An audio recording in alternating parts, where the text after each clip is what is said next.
Hello bachcho, let's read this question. The question say that in SN1 reaction of an alkyl halide on chiral center there is option A 100% racemization, option B inversion more than retention leading to partial racemization, option C 100% retention, option D 100% inversion. तो सबसे पहले समझेंगे की concept की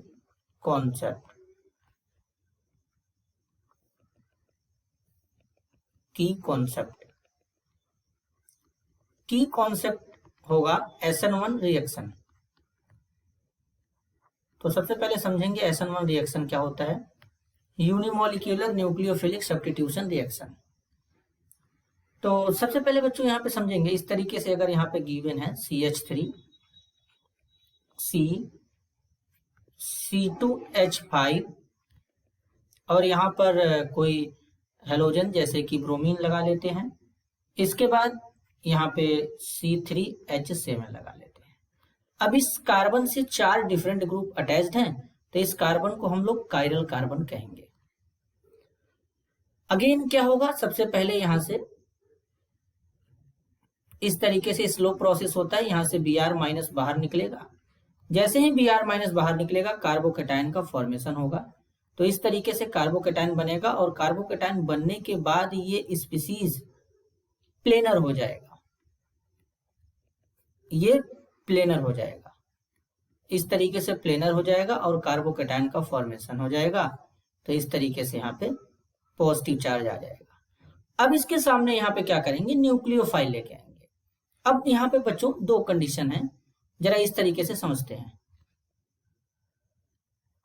यहां पर ले लेते हैं इस तरीके से वाटर, इस एरो को थोड़ा अच्छे से बना लेते हैं।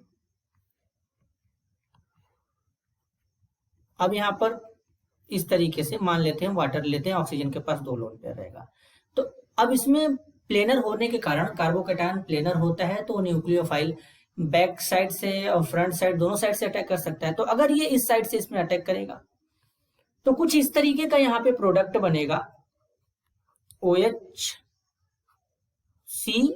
CH3 C2H5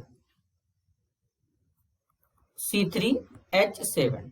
मतलब जिस डायरेक्शन में हमारा ये लिविंग ग्रुप था, अगर इसके अपोजिट डायरेक्शन में अगर हमारा न्यूक्लियोफाइल जुड़ता है तो उसे कहते हैं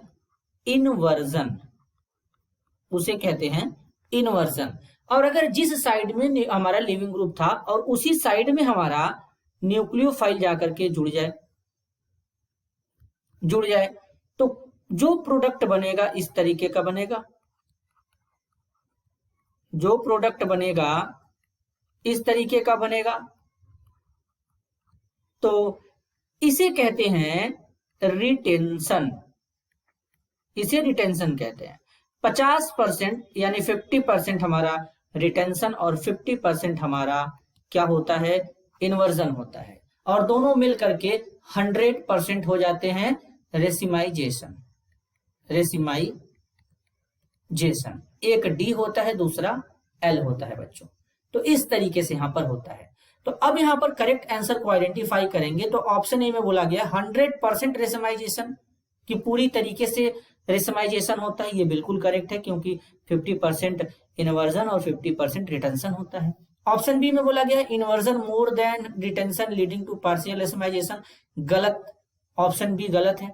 ऑप्शन सी में बोला गया 100% रिटेंशन 100% नहीं होता है, और ऑप्शन डी में बोला गया 100% इन्वर्जन 100% इन्वर्जन भी नहीं होता है। तो इस क्वेश्चन के लिए करेक्ट आंसर होगा ऑप्शन ए, 100% रेसिमाइजेशन होता है। This is your answer. I hope you understood it well. All the best.